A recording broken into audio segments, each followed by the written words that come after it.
Eu não exagero nada, eu não estou exagerando nada quando eu falo realmente coisas boas do pastor Carlos Alberto e da pastora Sueli, da sua preciosa família.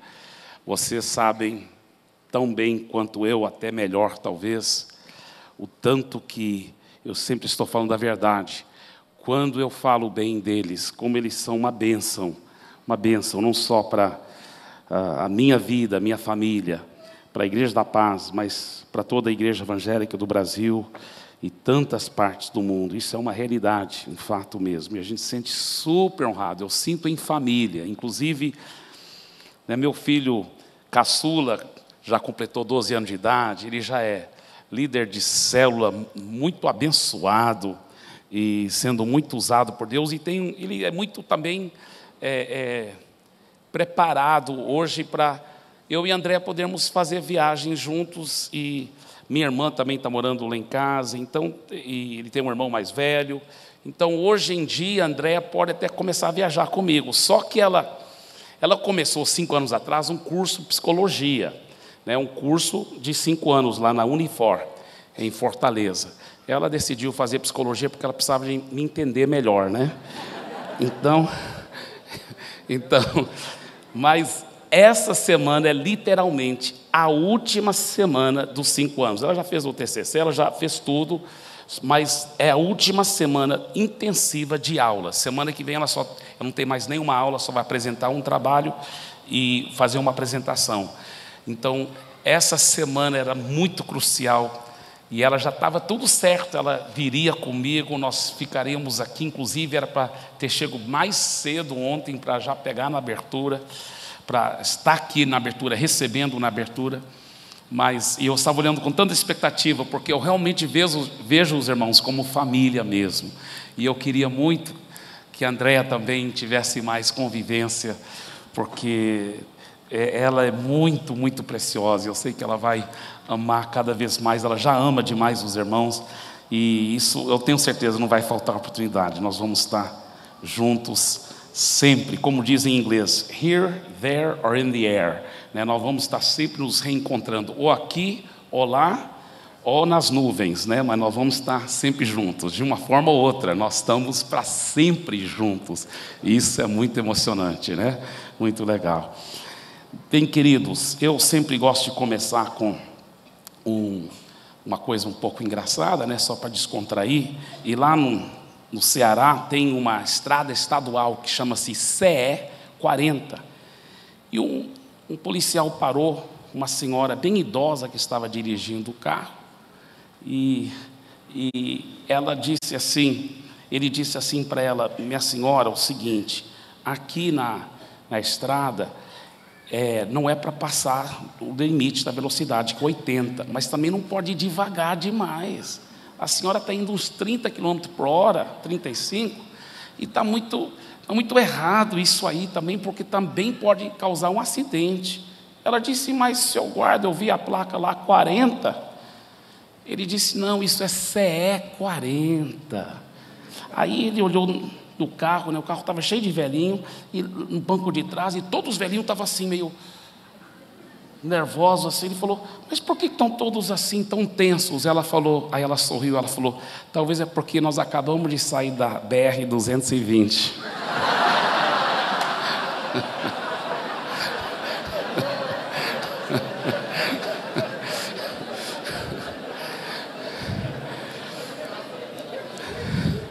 Mas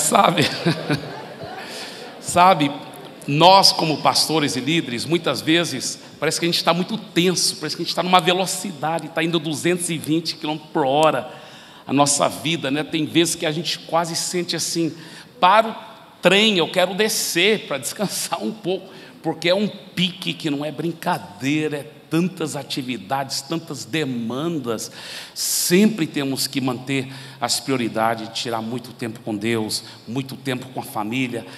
Mas mesmo mantendo essas prioridades, isso ajuda demasiadamente, mas mesmo assim, muitas vezes é tão fácil ficar tão mergulhado no trabalho, que eu digo, muitas vezes é bom fazermos como o pintor faz. Em inglês eles falam get the big picture, que eu gosto dessa expressão em inglês, eu nunca achei uma tradução exata para ela em português, mas quer dizer, é como se um pintor está pintando um quadro muito grande, com detalhes, e em vez em quando ele tem que afastar para ver o quadro como todo, ver a visão panorâmica, ver o grande quadro, o grande retrato. Em vez em quando é bom nós fazermos isso, nós como pastores e líderes, pararmos um pouco e refletirmos, afastarmos um pouco e falarmos: qual é o propósito de tudo isso? Por que estamos trabalhando tanto? Por que estamos investindo nossa vida, nosso tempo, nosso coração? E sabe, nunca eu tenho descoberto nada complicado, é tão simples, é para agradar e glorificar a Ele, é por amor e paixão a Ele, e por amor e paixão às vidas. Tudo que nós fazemos deve ser motivado por amor a Ele e por amor às vidas, por amor às vidas. Eu quero falar um pouco sobre a importância de ter paixão pelas almas. Abra sua Bíblia, por favor, para o livro de Apocalipse, capítulo 3, versículos 14 a 22. Essa é a última das cartas que o Senhor enviou às 7 igrejas da Ásia. E escatologicamente tem tido algumas interpretações interessantes. Alguns teólogos dizem que essas 7 cartas representam a plenitude de todas as igrejas, ou seja, o número 7 simbolizando um ciclo completo, né? Por isso que número 8, a semana tem 7 dias, número 8 seria o número do novo começo, mas que todas as igrejas, de uma forma ou outra, estão representadas nessas 7 igrejas. Outros escatologistas dizem que o seguinte: cada uma das 7 igrejas representam uma era diferente na história da igreja.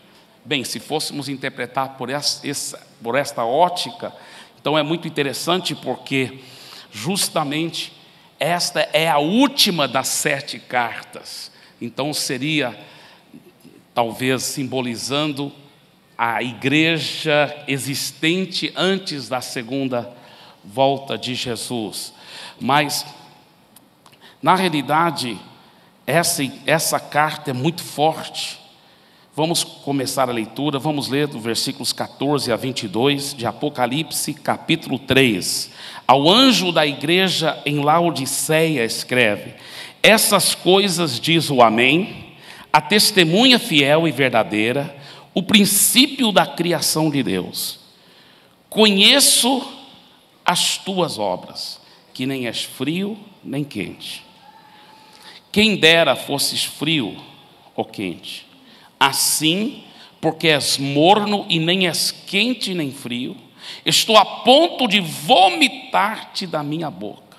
Pois dizes: estou rico e abastado, e não preciso de coisa alguma, e nem sabes que tu és infeliz, sim, miserável, pobre, cego e nu.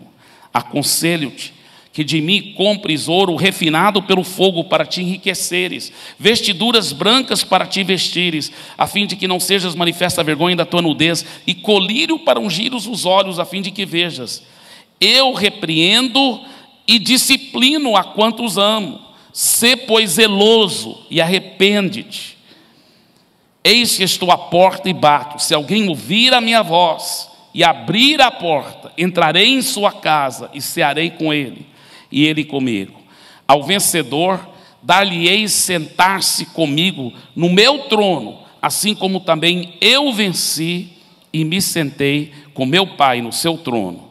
Quem tem ouvidos, ouça o que o Espírito diz às igrejas. Interessante, porque ele inicia esse texto dizendo: ao anjo da igreja em Laodiceia escreve. Aí ele diz quem é que está escrevendo. Essas coisas diz o Amém, a testemunha fiel e verdadeira, o princípio da criação de Deus. Aí entra no versículo 15, em algo muito, no versículo 15 e versículo 16, algo muito interessante, que eu chamo síndrome do cristão morno, porque ele diz o seguinte: conheço as tuas obras, que nem és frio nem quente, quem dera fosses frio ou quente. Assim, porque és morno e nem és quente nem frio, estou a ponto de vomitar-te da minha boca. Deus sempre é muito atual e muito, ele aplica de uma forma impressionante. Isso aqui fazia parte do conhecimento muito forte dos laodicenses. Eles sabiam muito bem como que era a água morna, porque Laodiceia era uma cidade muito rica, uma cidade que tinha algumas indústrias muito fortes, que realmente influenciavam todo o Império Romano. Mas Laodiceia, por uma razão, não podia se tornar uma cidade entre as mais importantes, como Éfeso, Alexandria, Roma. Ela não podia. Sabe por quê? Porque ela não tinha fonte de água própria. Qualquer cidade que não tem fonte de água própria, ela se torna vulnerável aos seus inimigos, porque os inimigos podem cercar a cidade e cortar o abastecimento de água. Laodiceia, apesar de ser muito rica, não tinha fonte de água própria. Eles canalizavam a água quilômetros de distância de um lugar onde tinha fontes de águas térmicas, água mineral térmica. Esta água realmente era água muito quente, e eles canalizavam para a cidade de Laodiceia. Ao chegar na Laodiceia, essa água não era nem quente nem fria, era água morna. E eles, claro, não bebiam logo aquela água, eles colocavam aquela água em potes de barro, para depois da água esfriar, poder beber.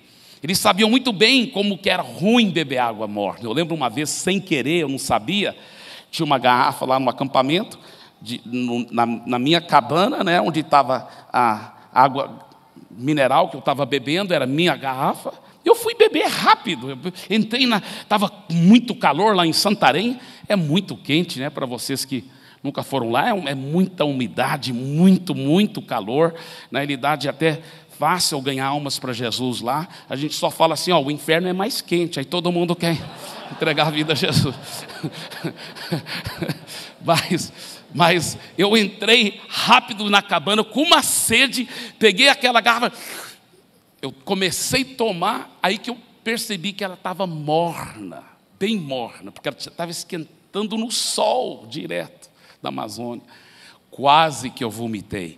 Então eu sei muito bem o que é isso, né? Assim, porque és morno, e nem és quente nem frio, estou a ponto de vomitar-te da minha boca. Sabe, queridos, a coisa mais triste é ver um cristão morno, um cristão apático, que não está inflamado por Jesus e por vidas. Coisa mais triste. É muito triste. E o pior, olha o versículo 17. Pois dizes, estou rico e abastado, e não preciso de coisa alguma, e nem sabes que tu és infeliz, sim, miserável, pobre, cego e nu. E aí está o pior. Esse tipo de cristão morno, muitas vezes, ele nem sabe que é morno, ele nem sabe que ele é infeliz. Olha, é horrível já ser muito infeliz, mas é muito pior ser infeliz e nem saber que é infeliz, porque aí você não pode fazer nada para tentar mudar a situação, nem sabes que tu és infeliz, é um estado de pena. Olha, o problema dos laodicenses era justamente isso, eles não sabiam da carência deles. Feliz o cristão que sabe o tanto que ele precisa mais de Deus, o tanto que ele é carente. Sabe, Deus só pode nos preencher aonde Ele encontra vazio. Só podemos ter a plenitude se tiver espaço vazio para Deus nos encher. Se nós estivermos muito cheios de nós mesmos, das nossas próprias ideias, das nossas próprias opiniões, e achando que nós estamos muito bem, então Deus não vai poder fazer nada. Eu gosto muito daquela passagem onde o profeta manda a viúva encontrar vasilhas vazias. E ele falou assim: vai atrás de muitas vasilhas vazias. E ela foi, pegou com os vizinhos muitas vasilhas vazias e foi derramando do azeite. O azeite só acabou quando? Quando acabou o vazio. Quando não tinha mais vazio. O azeite acaba na sua vida quando não tem mais vazio. A plenitude não virá se não tiver lugar para a plenitude vir. Tem que ter vazio. Nós temos que toda hora querer mais de Deus. Está com fome e sede de Deus. Está com fome de jejuar, de buscar, de orar, de tirar tempo sozinho com Deus. Por isso que eu gosto das minhas manhãs. Porque as manhãs na minha agenda normal é separada para Deus. Eu gosto tanto quando eu posso estar em casa e tirar aquele tempo a sós com Deus. Eu tenho fome e sede de estar com Ele. Eu sei que você também tem. Isso que é o segredo, é o tamanho do seu vazio que vai determinar a quantidade do seu azeite. Agora, olha o que ele diz no final do versículo 17, ele fala assim: nem sabes que tu és infeliz e miserável, pobre, cego e nu. Por favor, diga: pobre, cego e nu. Interessante, porque ele bate aqui num ponto nevrálgico das indústrias principais aqui de Laodiceia: pobre, cego e nu. E por isso que ele começa no versículo 18: aconselho-te que de mim compres ouro refinado pelo fogo para te enriqueceres. Deus está usando de uma certa ironia santa pelo fato do seguinte: veja bem, na Laodiceia, uma das 3 indústrias principais que realmente aqueciam tanto a economia da cidade, fazia com que aquela cidade fosse tão rica, era o sistema bancário de Laodiceia. No Império Romano era uma das cidades principais do sistema bancário. As pessoas iam lá e podiam realmente deixar o seu dinheiro em forma de ouro. Tinha muito ouro nos bancos e muitas barras de ouro mesmo. E os laodicenses tinham orgulho do sistema bancário deles. E Deus está dizendo: tu não sabes, mas tu és pobre. Tu és pobre, pobre. Aconselho que de me compres ouro refinado pelo fogo. O que ele quer dizer, ouro refinado pelo fogo? Eu creio que isso é um dos segredos principais para aquecer a gente. Eu estou falando comigo, estou falando com você. Eu sei que você e eu, nós já temos muita paixão por vidas. Mas eu sinto que Deus está falando para nós: para com a correria um tempo, afasta um pouco, veja o big picture, veja o quadro grande, deixa seu coração se aquecer, cresça em paixão por vidas. E se você quiser crescer em paixão por vidas, a primeira coisa que você tem que fazer é adquirir do Senhor, ele disse, ouro refinado pelo fogo. O que é ouro refinado pelo fogo? O que é o ouro refinado pelo fogo? Bem, lá em 1 Pedro, ele diz que o ouro refinado pelo fogo são não as provações em si, mas as atitudes corretas. Veja bem, a riqueza espiritual proveniente de atitudes corretas diante das provações, diante das tribulações. A provação em si não vai produzir o ouro refinado pelo fogo. O que vai produzir o ouro refinado pelo fogo? É quando você tem as atitudes corretas diante daquelas provações. Aí sim, esse ouro refinado pelo fogo se torna realmente qualidade, riquezas espirituais no seu caráter, na sua vida, que é gerado pelo Espírito Santo, mudança de caráter, transformação interior, proveniente de atitudes e ações corretas diante das tribulações. Por exemplo, você já pensou por que Deus deu aqueles sonhos para José e depois demorou tanto para José poder se tornar o primeiro-ministro? Irmãos, impressionante como Deus faz tudo tão corretamente. O José não estava pronto para ser primeiro-ministro. Ele ia governar um mundo cheio de gente muito pobre, muito miserável. E ele ia governar o mundo, porque Egito era a única superpotência do mundo. E ele se tornou governador. Imagina, durante uma fome, os pobres indo lá, e se José tivesse as atitudes, o jeitão de José antes, como que ele era antes?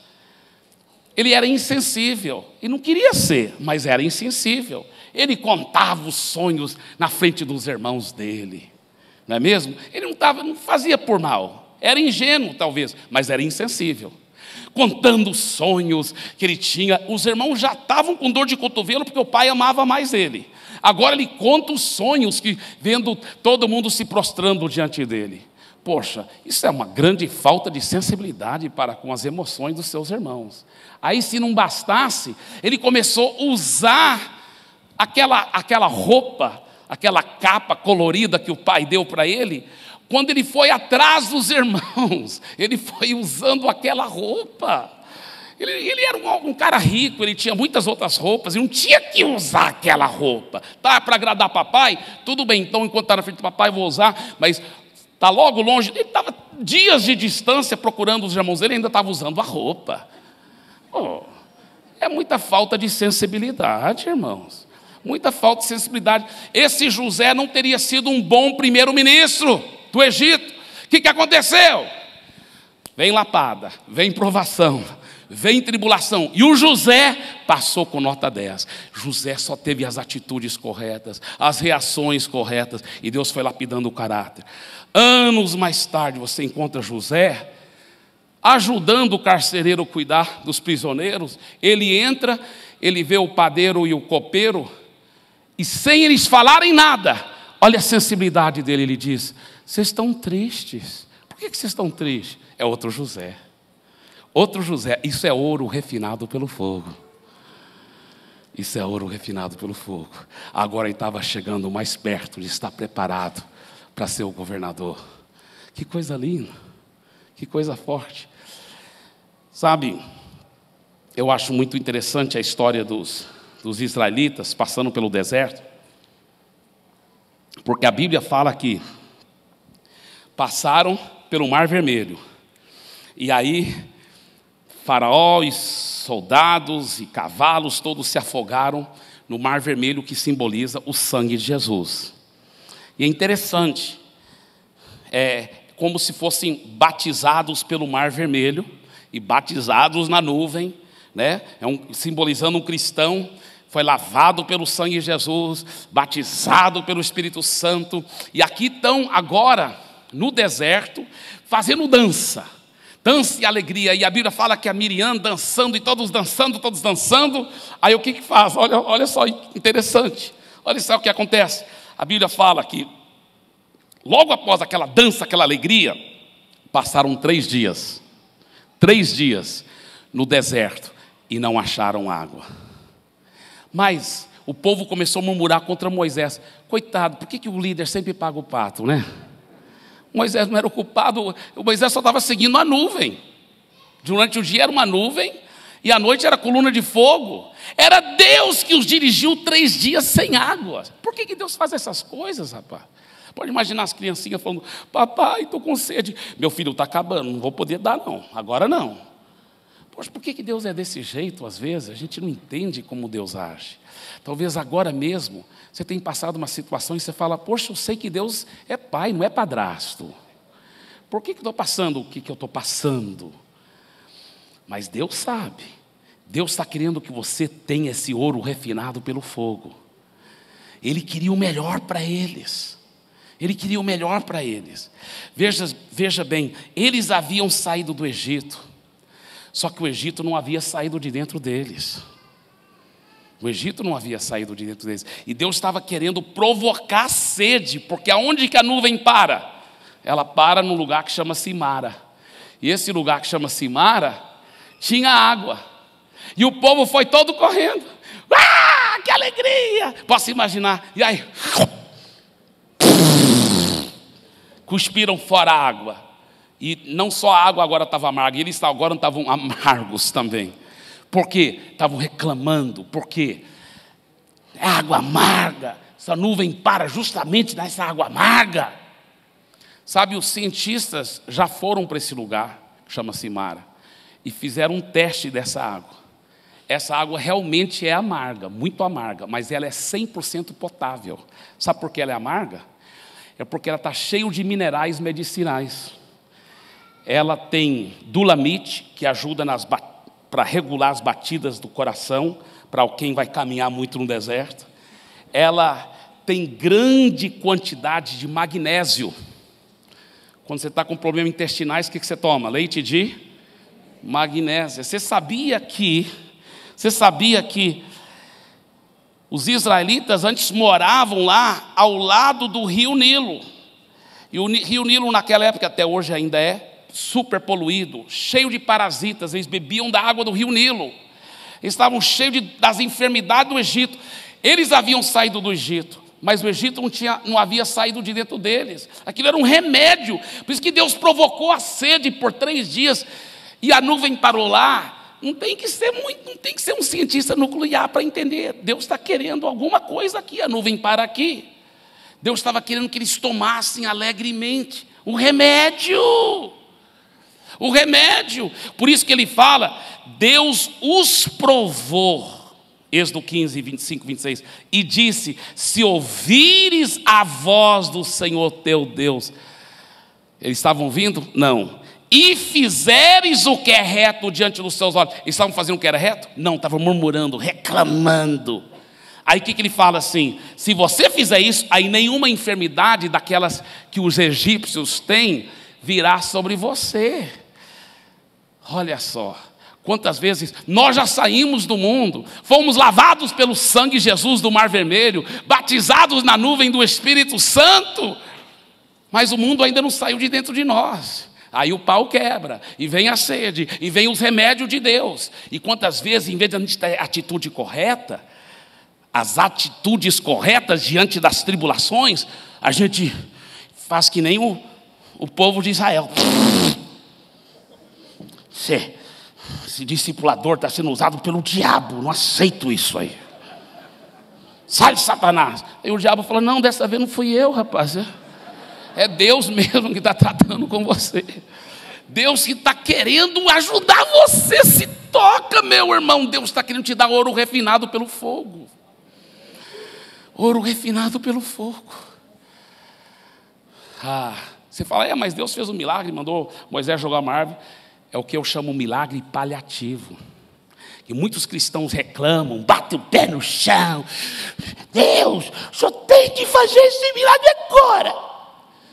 Deus é tão misericordioso, ainda bem que a gente não é Deus, né? Porque eu acho que a gente não ia ter essa paciência toda que Ele tem. E Deus manda jogar a árvore lá. Só que a Bíblia fala que foi uma prova, e eles não passaram a prova, porque não ouviram atentamente a voz do Senhor, nem fizeram o que era reto, estavam murmurando. E olha só, não passaram a prova. Em consequência, eu creio que eles não se beneficiaram da parte medicinal da água. E aí a Bíblia fala que a nuvem começou a mover de novo. Bem pertinho tinha Elim, 12 fontes de água doce, 70 palmeiras. Deus já tinha preparado água doce, até água de coco talvez. Deus já tinha preparado tudo. Era só eles tomarem o remédio, que estava tudo preparadinho para eles aqui. Agora já tinham batido o pé. Deus fez um milagre paliativo, abortou o melhor de Deus. Abortou o melhor de Deus. A Bíblia fala em Coríntios que alguns até morrem antes da hora e ficam doentes. Por quê? porque não estão recebendo as disciplinas de Deus como devem receber, não estão realmente tendo as atitudes corretas. É a sua atitude que determina a sua altitude em Deus. Aí eu posso imaginar quando a nuvem sai de Mara, bem pertinho lá, e vai para Elim, e chegam lá, 12 fontes de água doce. Estavam tudo sem graça, já tinham agora bebido água doce. Não pôde aproveitar as delícias daquilo que Deus tinha preparado. Queridos, deixa eu falar uma coisa. Às vezes, sabe o que falta? É um fogo mais forte. Mas esse fogo de paixão pelas almas, de ser um crente quente, cheio de fogo, para acabar com a mornidão de vez, tem que também ter as atitudes corretas diante do seu líder. Como que você reage quando ninguém está olhando? Quando é só Deus? Como que as suas atitudes? Como que você está realmente tendo as suas reações? Vamos continuar. Aí ele fala assim: aconselho-te que de mim compres ouro refinado pelo fogo para te enriqueceres, vestiduras brancas para te vestires. Diga por favor em voz alta: vestiduras brancas para te vestires. Mais uma vez, é interessante que Deus usa de uma santa ironia aqui, porque uma das 3 indústrias principais lá de Laodiceia era a indústria de tecidos. Eles tinham uma roupa que eles faziam e tingiam essa roupa de um negro, um preto lindo, lindo. Essa roupa negra de Laodiceia era famosíssima no mundo todo, no mundo todo. E Deus usa uma santa ironia, ele fala: tu nem sabes que tu és pobre, cego e nu, compre de mim, não essa roupa negra tão linda que vocês têm, compre de mim vestiduras brancas para te vestires. O outro segredo para realmente gerar em nós, sabe, paixão pelas almas, é andar em santidade. Deixa eu falar uma coisa que eu já descobri. É muito fácil. Você vê um pastor que fala assim. Às vezes o pastor chega para mim e fala assim: eu não sei porque ninguém na minha igreja quer liderar célula. Ninguém quer ser apaixonado. Ninguém quer trabalhar. Como que você faz? Eles vão lá para a Fortaleza, eles veem juiz envolvido na obra, médicos liderando muitas células, advogados, todo mundo envolvido até o pescoço, fundando igrejas no interior do sertão, liderando células na cidade. Eles falam: como que você envolve todo mundo? Como que todo mundo fica tão empolgado para liderar célula, para discipular pessoas, para investir em outras vidas? Estamos agora com 1.046 células, só na igreja de Fortaleza. Isso é sem contar as 80 igrejas no Ceará. Então, Deus tem feito assim milagres, algo sobrenatural nesses 8 anos. Mas deixa eu te falar uma coisa. Aqui é um princípio muito forte. Desde o começo, eu vim com uma equipe muito grande. Então não é por causa de mim, não. Deus usou essa equipe de top, mesmo equipe top, de Santarém. Outra coisa, desde o começo nós sabíamos um princípio: é a qualidade que gera quantidade. Então, se o cristão for bem cuidado, bem discipulado e bem treinado, ele vai estar andando em santidade, e a santificação que gera a frutificação. Então, muitas vezes o pastor fala assim: irmão, ele fala, vamos supor, para um dentista na igreja dele, ou qualquer pessoa assim, chega lá: e aí, irmão, você não quer liderar uma célula? Você conhece tantos outros odontólogos, você podia ganhar muitas pessoas para Jesus, por que você não começa uma célula na sua casa? Você podia participar de tal e tal célula e de lá multiplicar, e vai ser uma bênção, rapaz, você vai ser líder de um G100, vai ser uma bênção. Ele fala assim: ô pastor, obrigado, seu carinho, sinto tão honrado, mas realmente eu estou muito ocupado, eu estou com uma agenda muito séria, muito ocupada. Isso aqui é só desculpa esfarrapada. Sabe o problema? É que às vezes aquele irmão não está sendo transparente, não está tendo alguém discipulando de verdade. Então, de vez em quando, talvez até meio raro, ele entra em alguns sites assim pornográficos e depois pede tanto perdão a Deus, sente tão culpado, mas pede tanto perdão a Deus, e ele sabe que Deus o perdoou. Só que em vez em quando ele faz isso, então ele sente, não, quem sou eu? Olha, a consciência dele, mesmo ele sabendo que o sangue de Jesus o purificou, mesmo sabendo que ele está perdoado, mesmo sabendo que ele está salvo, mas ele sente com a consciência comprometida. Ele pensa, quem sou eu para estar liderando uma célula? Eu não, mas ele não vai falar que essa é a razão, ele vai falar que é muito ocupado, igual aquela irmã, que às vezes você fala com ela, irmã, vamos trabalhar para Jesus, vamos se envolver aí, liderando grupos de mulheres intercessoras, e ela talvez diz assim, eu gostaria tanto, mas estou tão ocupado, ou tenho tanto para fazer, tantas outras responsabilidades. O problema é que ninguém sabe, só a família imediata dela, que não é sempre, mas em vez em quando apertar os botões corretos, ela perde as estribas. Ela perde o controle totalmente, ao ponto que todo mundo fica assim, e ela se sente horrível, ela se sente a pior das piores, mas ela não tem ninguém para se abrir, para ajudar, para orar, porque é interessante que a Bíblia fala em 1 João 1,9, para receber perdão dos seus pecados, você confessa seu pecado só para Deus, nunca para um pastor, para padre ou discipulador. Para receber perdão é só para Deus, mas para receber cura, nenhum lugar na Bíblia fala que você confessa seu pecado para Deus. Interessante. Para receber cura, a Bíblia fala, confessai os vossos pecados uns aos outros, e orai uns pelos outros para serem curados. E o contexto lá é de chamar os presbíteros, ou seja, alguém que preside espiritualmente sobre a sua vida, alguém que tem uma certa autoridade espiritual, onde você pode se abrir e ser acompanhado. Lá é algo contínuo, não é só abrir-se uma vez, não, é continuar prestando conta, é viver uma vida de transparência. Irmão, se eu pegar meu braço aqui, pegar um serrote, cortar fora meu braço e jogá-lo aqui em cima aqui do palco, meu braço vai apodrecer, meu irmão. Nós precisamos um do outro, nós precisamos desses vínculos, e aonde o braço é ligado com o ombro, é uma junta, é um osso se ligando a um outro osso. Essa junta é um a um, e é lá que flui a vida. Toda junta você pode ver, é um a um, um a um, um a um, um a um, um a um, tudo é um a um, tudo é ligado um a um.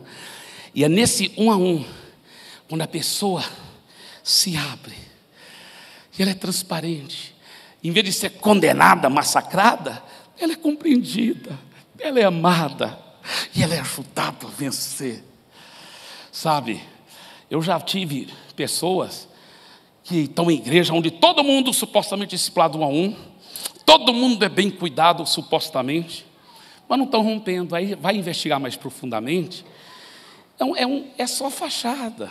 Estão reunindo, e aí como está? Está tudo bem, glória a Deus. Aí ele fala assim, meu discipulador, na realidade tem algum problema com meus olhos, né? Então, ore por mim, por favor, tá? Não vai ser curado desse jeito. Lá em Tiago 5,16, ele fala assim, confessar os pecados uns aos outros e orar uns pelos outros para serem curados. Aquela palavra curados, no grego, ela pode ser traduzida, libertos do pecado. Mas como que ele vai ser liberto do pecado? É confessando, é sendo transparente. Não é fazendo de conta, mas é se abrindo mesmo, recebendo aceitação, amor, acompanhamento. Ele nunca vai ser curado desse jeito. Agora, quando ele confessar, não, eu estou toda hora entrando em cada site, comunicando até com prostitutas virtuais, ele conta os detalhes, ore por mim e eu vou ficar prestando conta com você e eu vou começar a andar em vitória. Aí sim, ele vai ser curado. Ele vai ser curado. Aquela irmã que vai se abrir com a discipuladora dela. Ore por mim, minha irmã, porque em casa eu tenho que ser um pouco mais amorosa, né? Não, você não vai ser curada, irmã, desse jeito, não. Você é perdoada, mas curada, você quer ser curada? Se abre 100%. Fala, eu jogo panela minha, fica até endemoniada. Aí você vai ser curado. É igual o cara que foi confessar, né? Eu acho que eu já contei essa para você, vai achar tão engraçado. O pastor Geraldo que deu o Osmar está falando do pastor Geraldo. O pastor Geraldo que me contou essa. O cara foi confessar o pecado, foi confessar para o discipulador: olha, ore por mim, para eu realmente ter vitória nessa área, porque eu acabei roubando uma corda. Não vai ser curado não. Sabe por quê? Porque ele não confessou que na outra ponta da corda tinha uma vaca que ele roubou também. Fala para o seu vizinho, tem que confessar a vaca também, meu irmão.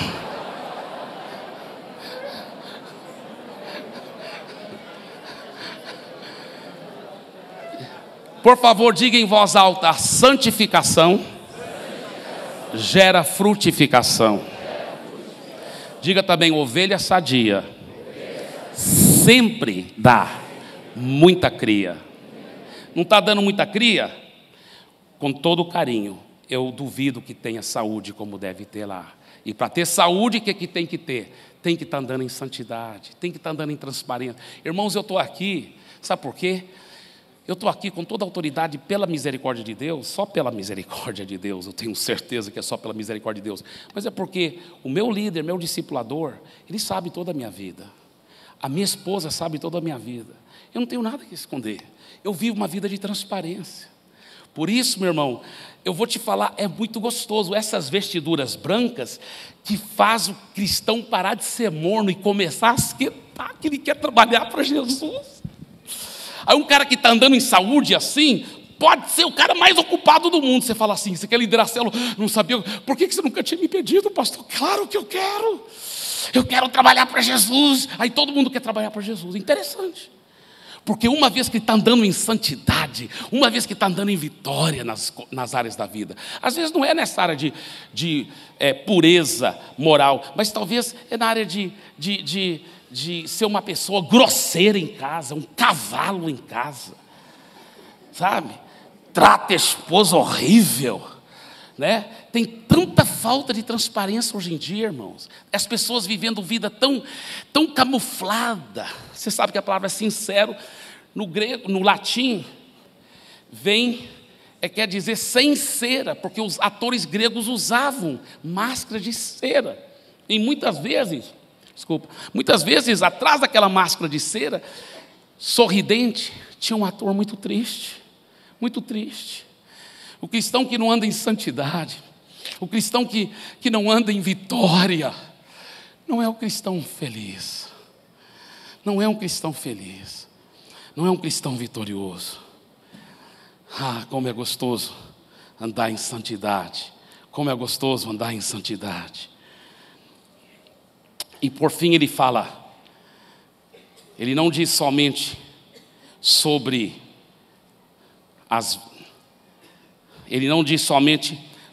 o ouro, as vestiduras brancas, mas ele fala do colírio. Olha o que ele diz: aconselho que de mim compres ouro refinado pelo fogo para te enriqueceres, vestiduras brancas para te vestires, a fim de que não seja manifesta a vergonha da tua nudez, e colírio para ungires os olhos, a fim de que vejas. Por favor, diga: colírio. Para ungires os olhos, a fim de que vejas. Das 3 indústrias que moviam a economia, as 3 indústrias principais que moviam a economia de Laodiceia, a principal era a oftalmológica. Lá era o maior centro oftalmológico do Império Romano.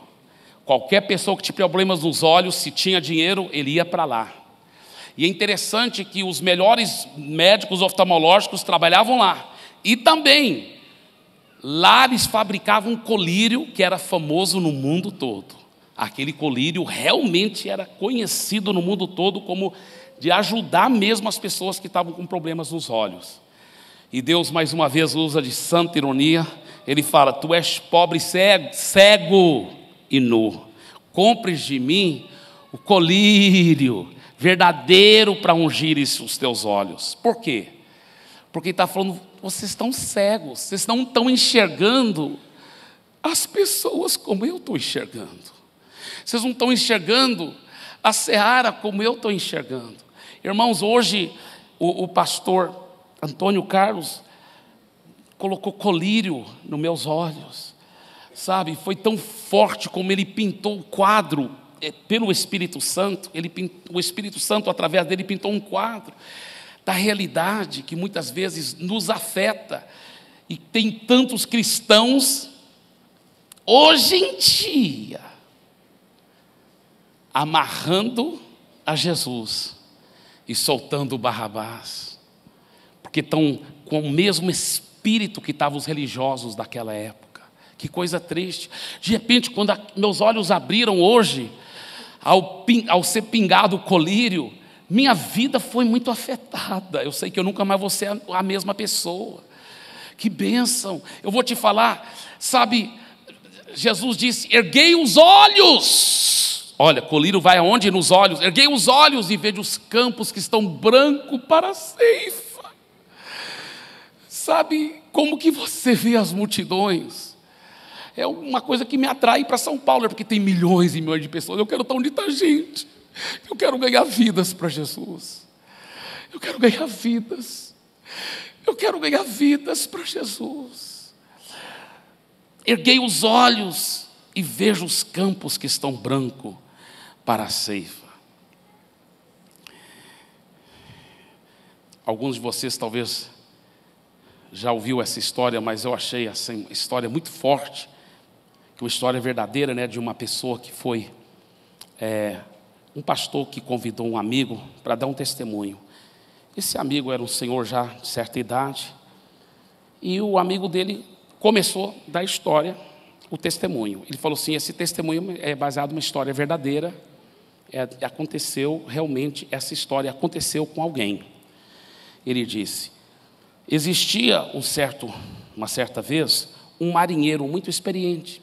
Ele tinha um filho que ele amava muito, e os dois eram cristãos, apaixonados por Jesus. E o filho falou: pai, vamos fazer uma viagem, um passeio no nosso barco a vela, em alto mar, porque eu estou querendo ganhar um amigo meu do ensino médio para Jesus, e esse amigo, ele não é cristão ainda, e eu creio que ele, conhecendo o Senhor papai, e a gente batendo papo em alto mar, ele vai converter. O pai falou: legal, meu filho. Aí programaram o dia, tudo certinho, e saíram para o alto mar. Estavam lá no alto mar, o pai dele, um marinheiro experiente, mas veio uma tempestade muito inesperada e muito violenta mesmo. E a tempestade fez com que o barco virasse. E naquelas ondas enormes, um dos rapazes foi jogado para um lado, outro rapaz para o outro lado, e o marinheiro conseguiu segurar-se no barco, e estava lá perto da boia. E ele teve poucos minutos onde ele tinha que escolher: eu vou poder talvez salvar só uma vida, porque os dois estavam se afastando rapidamente do barco, dentro daquelas ondas, a tempestade tão violenta. E ele pensou: meu filho já está salvo, meu filho já tem a vida eterna. Esse outro jovem ainda não conheceu Jesus. E ele teve que fazer uma decisão muito, muito difícil. Mas ele jogou a boia para o outro rapaz e salvou a vida do outro rapaz, e não pôde salvar a vida do seu filho. Quando o senhor que estava dando esse testemunho na igreja, o pastor que estava sentado lá na audiência, ouviu pessoas comentando: essa história não pode ser verdadeira, nenhum pai faria isso. Imediatamente o pastor subiu no altar, colocou seu braço ao redor daquele senhor idoso e falou: gente, essa história é verdadeira sim. E o marinheiro experiente que salvou a vida do outro rapaz é esse senhor aqui. E o rapaz que ele salvou sou eu, o seu pastor. Ele falou: ele me amou tanto que deu o seu próprio filho para me salvar. Será que a gente ama as pessoas desse jeito? A minha irmã Rebeca conta uma história que ela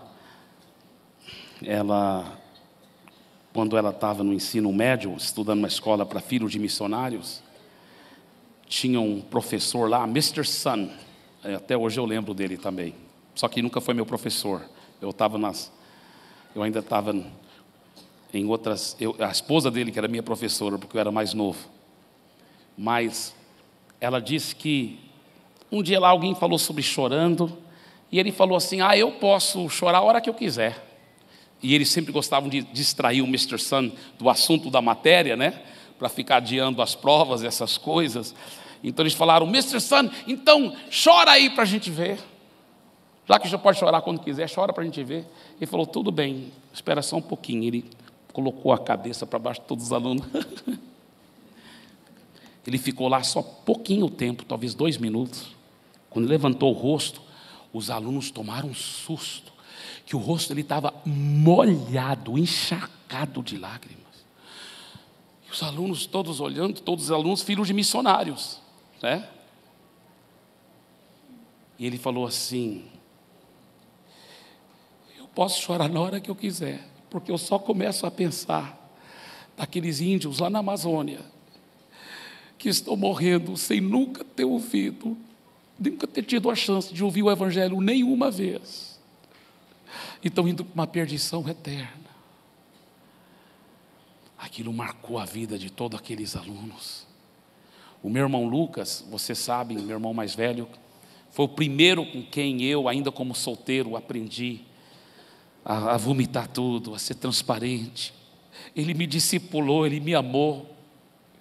Quando eu estava desesperado, porque eu achava que eu não ia poder nunca vencer pecados. Meu irmão Lucas era um irmão mais velho, mas era meu pastor, meu líder, meu discipulador, além do meu pai também, que sempre foi meu discipulador.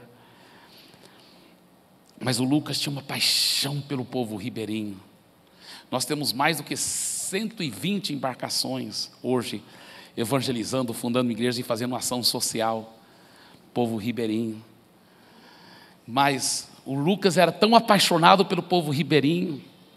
Ele morreu com um acidente ultraleve, porque ele usava o ultraleve para supervisionar as igrejas do ribeirinho, o ultraleve que pousava na água. Mas o Lucas era tão apaixonado por almas.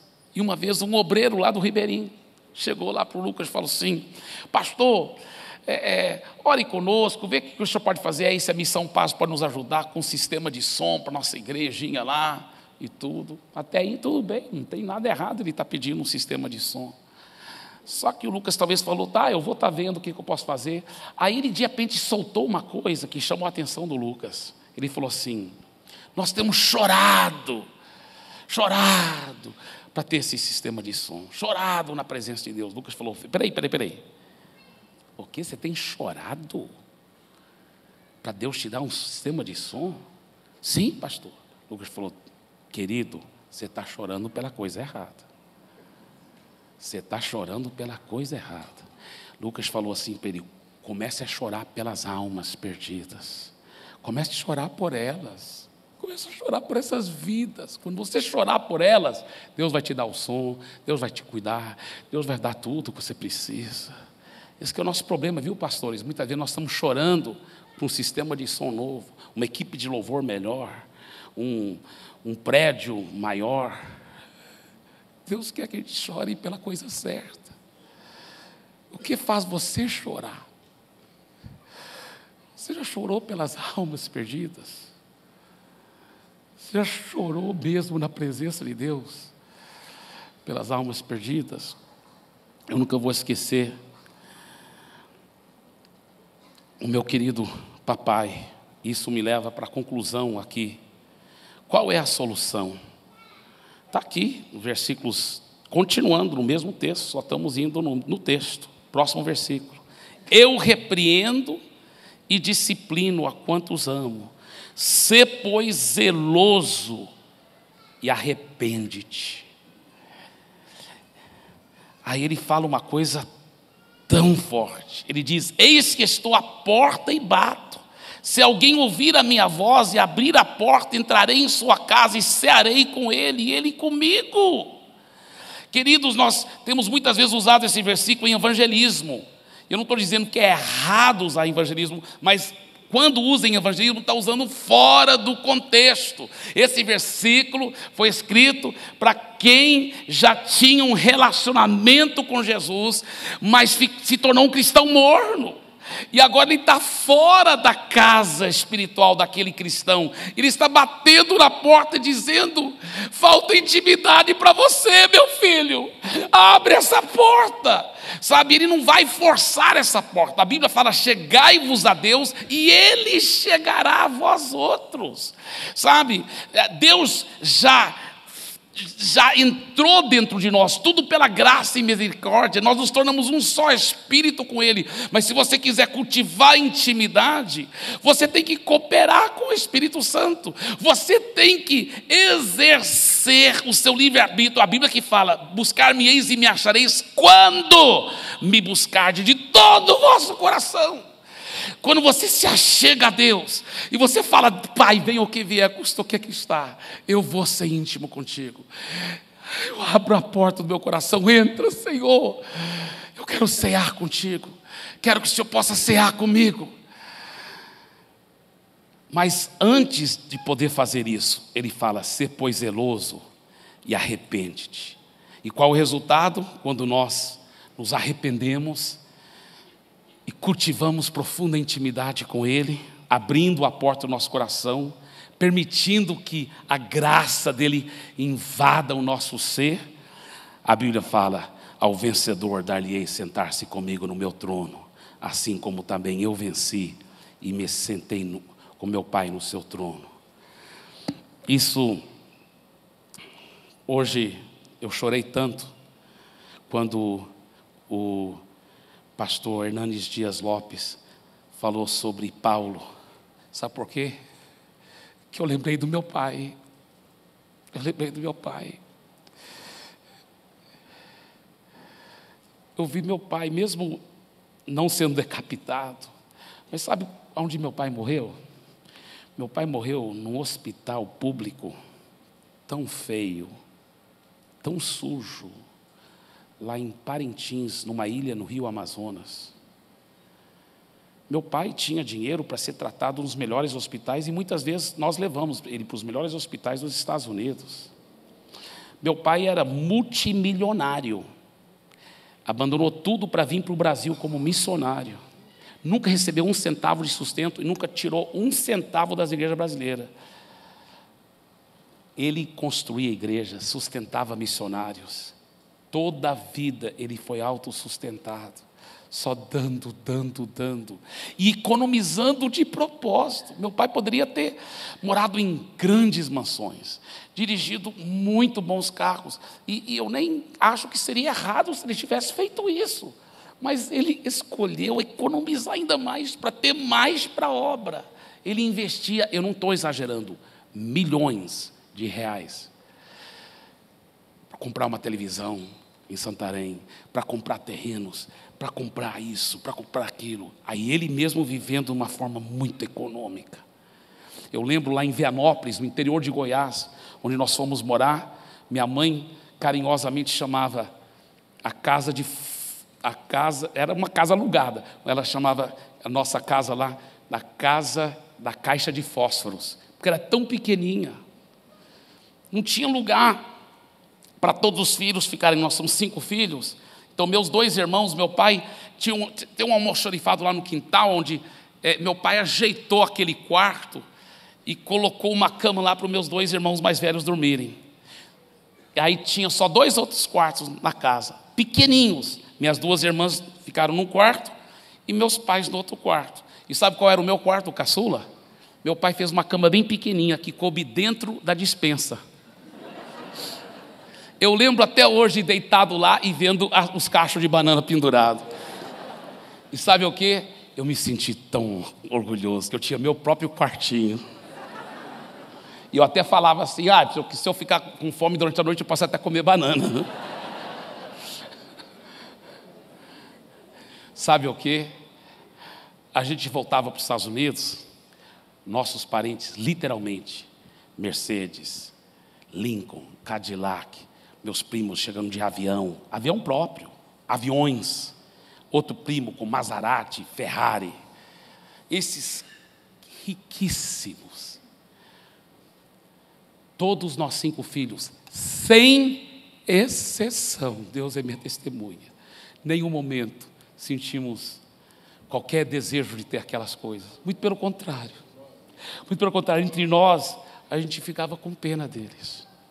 Com pena mesmo. A gente pensava, estão vivendo por coisas tão banais, tão transitórias, tão efêmeras. Nós não, nós estamos vivendo para a eternidade, para ganhar vidas, para ganhar almas para Jesus. Uma vez um casal foi nos visitar, meus pais, claro, minha mãe trocou os lençóis e tudo, preparou a caminha pequena de casal deles, o quartinho espremido, aí deixou o casal dormir lá. Todo mundo tinha dormido, até eu já estava na despensa. Aí meus pais olharam um para o outro e falaram assim, e nós? Porque a casa era tão pequena que nem no piso não tinha espaço. Então minha mãe teve uma ideia, ela pegou uns lençóis, cobriu a mesa na cozinha, e os dois deitaram em cima da mesa. Eles faziam isso com alegria, com alegria. Eu cansei de ver meu pai e minha mãe chorando por almas, e sempre falando, nós estamos vivendo a vida mais emocionante que tem, porque nós estamos vivendo só para Jesus, só para ganhar vidas. Eu cresci nesse ambiente, por isso que todos os 5 filhos se tornaram missionários tempo integral, porque todos nós falamos, não tem uma vida melhor do que essa.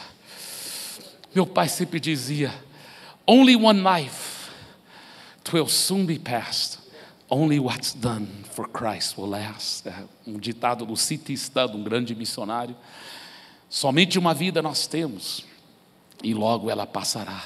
Somente o que é feito para Cristo permanecerá.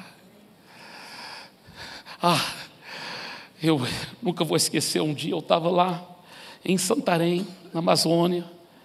Meus pais não estavam morando ainda na ilha de Parintins, estavam morando em Santarém. Eu sempre tive liberdade de ver as coisas deles. Eu entrei no quarto deles, lá na estante, minha mãe tinha vários cartões de aniversário, porque tinha passado o aniversário dela, ela já estava bem velhinha.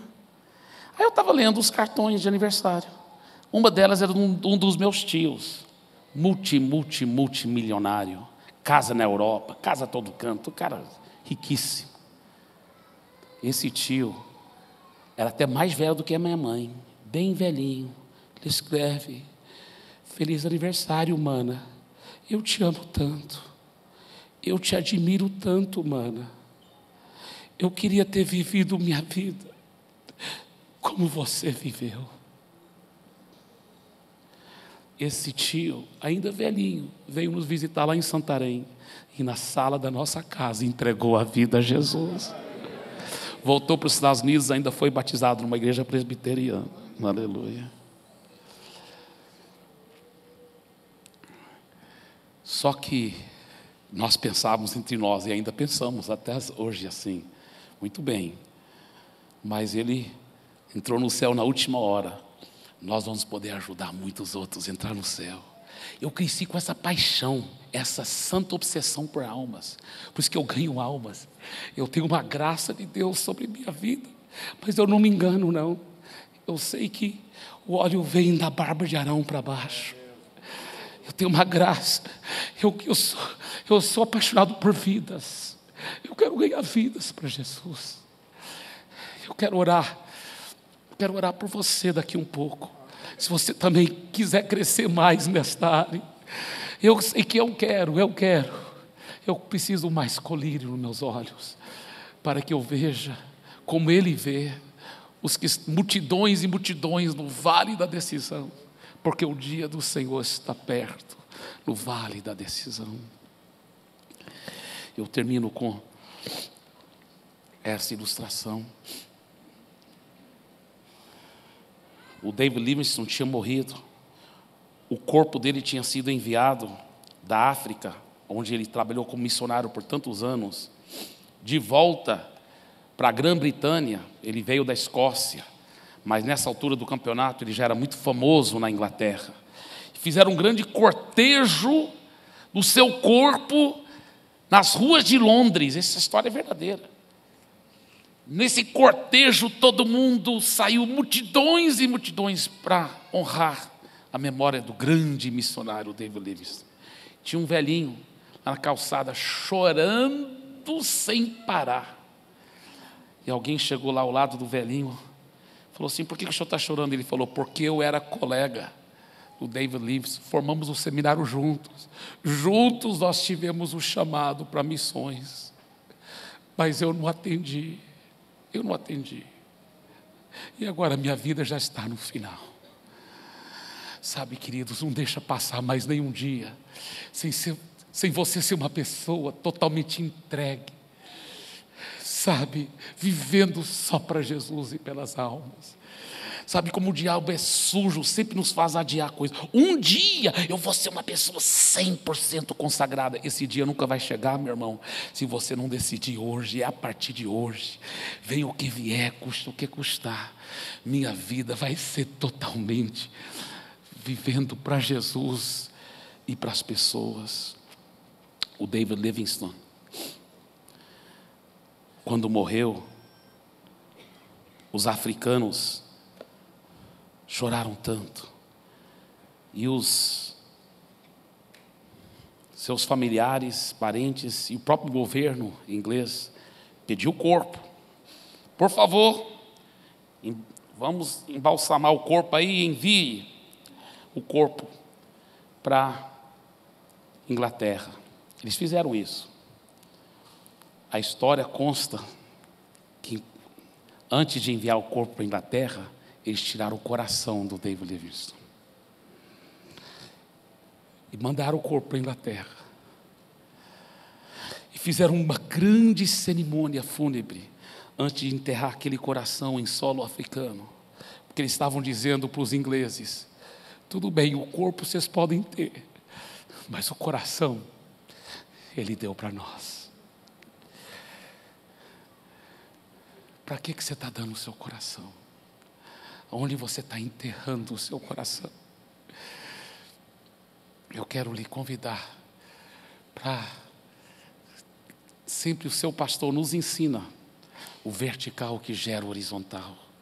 Na medida que você arrepende, deixa Jesus entrar e cear com você e você com Ele, o colírio vai pingar nos olhos, o ouro puro vai ser refinado, e as vestiduras brancas certamente virão, porque a obra é dele, por Ele e para Ele, e sempre a glória vai para Ele também.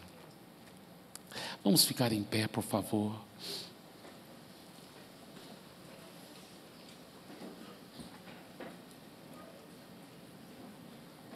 Eu gostaria de, nesse momento, de orar sobre a sua vida, de orar com você, mas não é só orar com você, por você, é orar por mim também. Deus tem me desafiado tanto, ultimamente, a cultivar muito mais profunda intimidade com Ele, com Jesus, com o precioso Espírito Santo. Ele diz: eis que estou à porta e bato, se ouvires a minha voz e abrir a porta. Eu creio que você ouviu a voz. Você ouviu a voz dele te convidando para uma intimidade mais profunda, uma paixão vertical que gerará a paixão horizontal.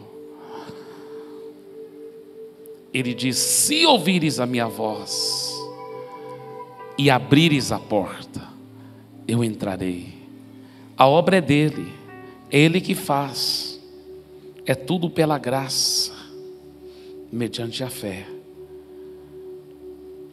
Ele diz: se abrires a porta, eu entrarei. Eu entrarei, eu cearei com ele, ele ceará comigo. Eu não estou aqui como alguém especialista nessa área. eu tenho tanto para aprender e crescer. Mas eu estou aqui como alguém te convidando para a gente crescer em mais intimidade com Jesus e mais paixão pelas almas. E se você quer, eu gostaria de convidá-los para se unir comigo aqui na frente. Vamos nos prostrar e vamos buscar e vamos orar.